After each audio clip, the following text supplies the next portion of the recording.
So it's amazing what a good sleep does to you. I actually had about 8 hours last night, which is unheard of for me. I had to take a sleeping pill, though I don't usually, I've got them for a special occasion, shall we say. Take them very sparingly. But I had one of them and 2 ibuprofen, and I was in bed at 9 o'clock. Woke up this morning about 6 o'clock. Still got this strain in my serratus anterior, but I felt really fresh. And it really reduced my DOMs as well, which I've had for such a long time in my legs. So really just need to start prioritising sleep. Obviously sleep is, if you look on all the health and fitness messaging and the guidance today, sleep is a big thing. Although, to be fair, some of the advice that you hear today from the health and fitness world on YouTube is getting a bit surreal. It's getting a bit crazy. I was watching one the other day, Professor Boyd K, he's called, an Australian fella, and he was telling us that cardio is bad for you, and so are vegetables. Yeah, I mean, it's like a story off The Onion, isn't it? What the hell? Cardio and vegetables are bad for you. If they're bad for you, what's good for you, man? Do you know what I mean? And the funny thing was that this guy was critiquing another diet, the sugar diet, which is a new one on me.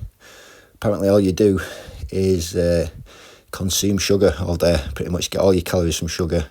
I think you have a small amount of lean protein and very, very little fat. And you're supposed to lose loads of weight. I mean, but just losing loads of weight in itself isn't inherently healthy, I don't think. I mean, what do I know? I'm not an expert. I've no qualifications in anything like that. But I mean, in 2007, I went to Ibiza with the lads for 10 days, and I come back 20 pounds lighter. But I certainly didn't come back healthier. So do you know what I mean? It's mad advice.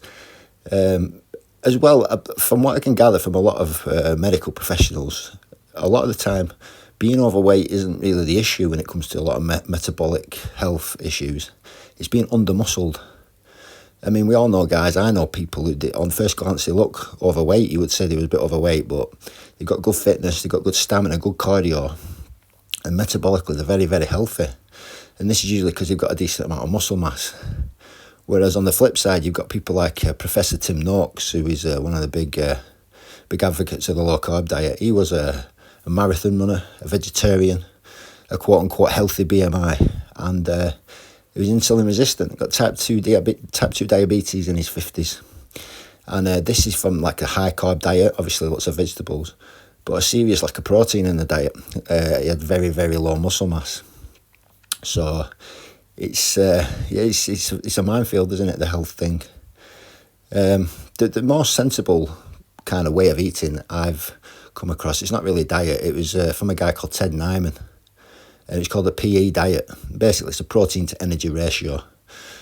So basically what you do is you just make sure you get your protein requirements first, so whatever that is, 150, 200 gram or whatever, and then you fill in the rest with your energy sources, which is either fat or carbs. And in this situation, it's better off to, it's preferable to really like choose one over the other. If you run better off carbs, fill the rest of your calorie intake with carbs. If you prefer fats, and then do it with fats. The problem is the high fat, high carb mixture. That is really the big killer. I mean, people victimise sugar, they victimise fat, and it's neither really. If you think about it, it's the combination of both. Because I always remember watching a science documentary where they allowed these lab mice unlimited access to as much sugar as they wanted. They could eat as much sugar as they wanted, and at first they overate a bit, put them in a bit of weight. But by the time the experiment had finished, they was healthy and they were normal. And they did the same with fats. Give them unlimited access to as much fat as they wanted. Again, at first they overate, but at the end of the experiment, again, there was no health issues with them. They was fine, and I think they lost a bit of weight, because the signalling in the brain telling you that you're eating too much, telling you to stop.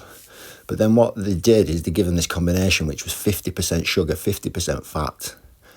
And what happened is, in a very short space of time, all these mice became morbidly obese, got type 2 diabetes, and they were extremely unhealthy. But the thing is, they couldn't resist going back. Whereas with just the sugar or just the fat, the brain sends the signal telling them to stop eating. But because there's nothing in the natural food source for any animal that is really high fat and really high carb, so there's nothing telling the brain to stop you eating. So they just keep going back and going back. And if you think about it, this is the problem with obesity. It's the high sugar, high fat combination. Your donuts, your pastries, your ice cream. You know, we've all been there where you can eat ice cream or donuts and your stomach is telling you you've had enough. You almost feel sick, but your brain is saying more. Your brain wants more because it can't switch it off. And this is why I think it's silly to just victimise a certain food group. You know, it's this high sugar, high fat combination. And this is why the sugar diet works, because you're eliminating an energy source, you're eliminating fat. Same as the vegan diet works, because you're eliminating fat. And the carnivore keto diet works as well, because you're eliminating carbs. So you don't have to go to these extremes, I don't think. But what do I know? Like I say, I'm no expert. But yeah, just a little thing that has been on my mind today. But I managed to get a good session in, a 235 kilo deadlift. That's like my tester for the weekend. Didn't irritate my back, which was good. Overhead press wasn't so good. I've lost a bit of strength on that, but I haven't been targeting that, so I'm not too worried about that. But I just wanted to do a bit of extra work because my volume's really been low recently, and I like putting a good session in when I feel fresh. But the deadlift was encouraging. I wore my belt all the way through today, even on the lighter sets, because just want to practice that brace if I can. And the 235 moved really well, so that's quite encouraging now. So yeah, a couple more days and we'll go for the big one.